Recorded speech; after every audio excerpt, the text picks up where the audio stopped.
Hello kids! Our subject for today is English 3, Quarter 2, and we are now on week 2. Our topic is about simple tenses of verbs. Are you ready now? A verb tells an action and or a state of being. It describes an action that happened in the past, is happening at present, and will happen in the future. Verbs take different forms depending on their subjects and their time references. Our objective for this lesson is you are expected to use simple verbs like past, present, and future in sentences. Let us examine the pictures below. Describe the things that the characters do in each picture. The children play basketball. They answer the activity sheet.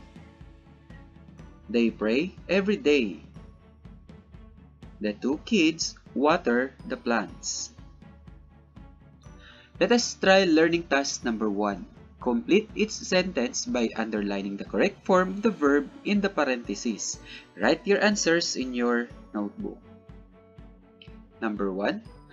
Anthony planted fruit-bearing trees in his farm yesterday.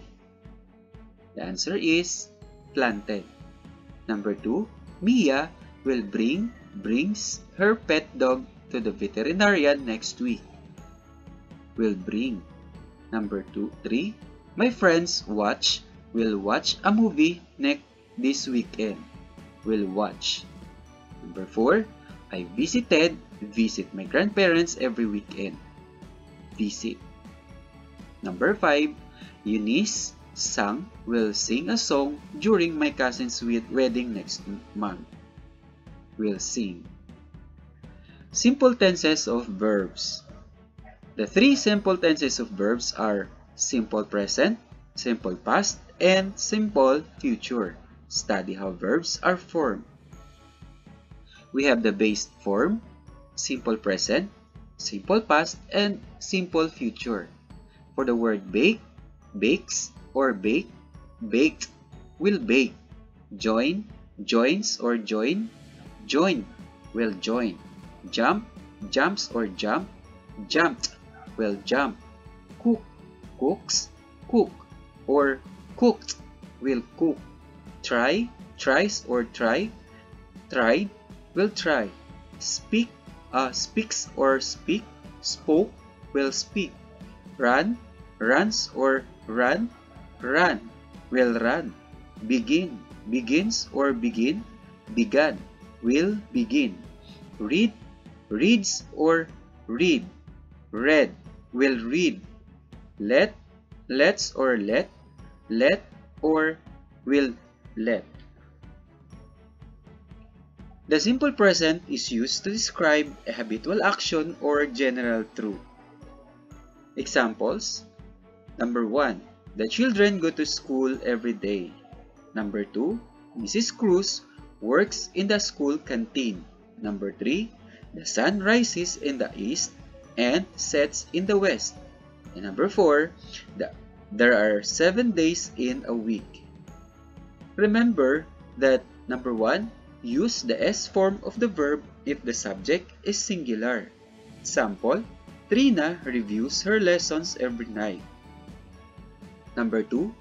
Use the simple form of the verb if the subject is plural or more than one. Example, Faith and Flint buy flowers for their mother. 3. Use the simple form of the verb with the pronouns I and you. Examples, I visit my cousins in the province every summer. You have a nice dress. Number 4. If the subject is singular and the verb ends in Y and Y follows a consonant, change Y to I and add ES. Examples, Alden studies his lessons well.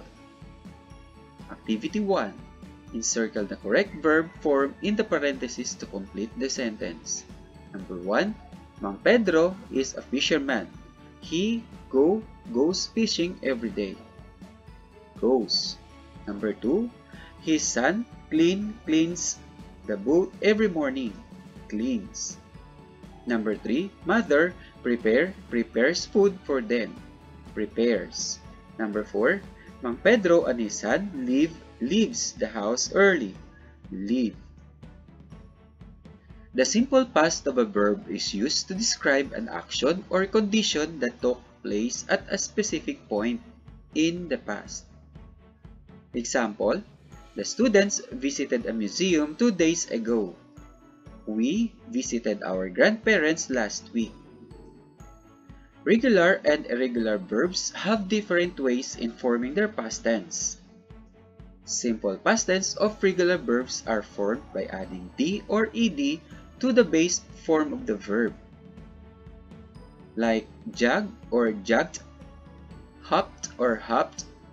Note, if the verb is in CVC word, double the last letter, then add ED. CVC is consonant, vowel, and consonant. Like dance or danced, climbed and climbed, introduced, introduced, water, watered, plant, planted. The spelling of some irregular verbs does not change. Cut, put, hurt, hit. The spelling of the verb read does not change, but its pronunciation changes. The pronunciation changes from the long E to short E. Sample, read, read. Some irregular verbs change their spelling, like live, left, eat, ate, write, wrote, go, went, take, took, stand, stood, bring, brought, tell, told, sing, sang, send, sent, make, made, fly, flew, think, thought, say, said. Remember, if the verb ends in Y and Y follows a consonant, change Y to I and add ED. Like cry, cried, try, tried, carry, carried, marry, married. Let us try also activity number 2. Read the sentences under column A. Make sentences for column B. Use the past form of the verb for your sentences. Write them in your notebook. The first sentence has been done for you. For column A, the number 1 has been done for you. Lito works in the garden every day. In column B, it must be Lito worked in the garden yesterday. So let us try number 2.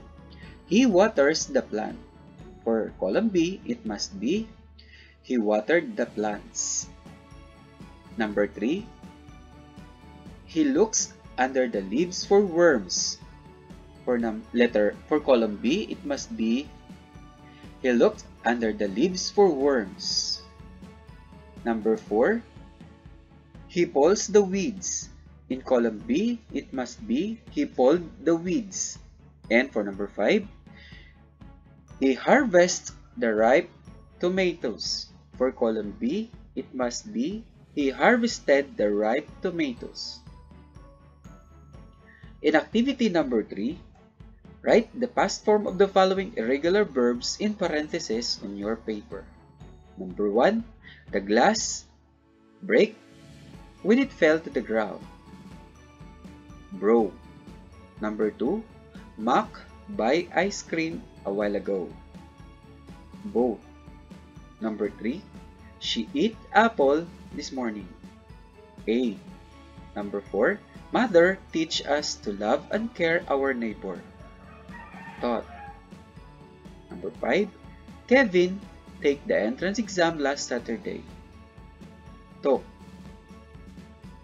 Verbs in simple future tense are used to express an action or condition that will or will not happen or exist in the future. To form the future tense of a verb, use will plus the base form of the verb. Examples: they will attend the club meeting tomorrow. My father will watch my performance tonight. Activity number 4. Complete its sentence with the correct future form of the verb in the parentheses. Do this in your notebook. For number 1, sing. I will sing in the program this coming Friday. Number 2, return. She will return the books next week. Number 3, try. We will try our best to win the contest. Number 4, plan. Anne will plan to cook delicious food this coming Sunday. Number 5, spend. We will spend our Christmas in Baguio. Learning task number 2. Complete its sentence by writing the correct form of the verb in the parentheses. Write your answers in your notebook. Number 1, take. Cardo took part in an online quiz show and won the grand prize. Number 2, Paul. The team rescued the boy who fell into the river. Number 3, win. Last year, Jasmine won first prize in the 1,000-meter race. Number 4, write. I write songs during my free time. Number 5, present. The children will present their favorite toys during the toy fair next month. In your notebook, tell us what you did yesterday, what you do today, and what you will do tomorrow. Yesterday, I went to the church to hear the gospel. Today, I answered the activity sheet given by teacher. Tomorrow, I will clean my room. Okay, I hope you learned something from our lesson today. Until next time, our reference is English 3, Quarter 2, Week 2. Debut for A, Learner's Material. Thank you for watching and God bless everyone.